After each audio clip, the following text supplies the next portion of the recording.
Dari dulu jalan ya? 4 rumah semi permanen di pemukiman padat penduduk di Jalan DI Panjaitan, lorong Masjid Jami Pelaju Palembang terbakar. Karena terjadi di daerah padat, warga sempat panik karena kobaran api cukup besar.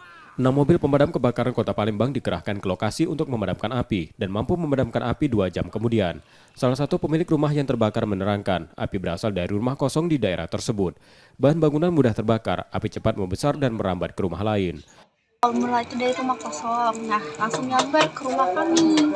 Jadi nggak sempat ambil apa-apa lagi, langsung lari karena apinya udah besar masuk ke rumah. Pas lari benar-benar cuma bawa baju di badan aja, dan bahkan adik saya pun nggak pakai baju, pakai boxer, bahkan dalaman pun enggak, karena kan posisinya kan pagi masih subuh gitu.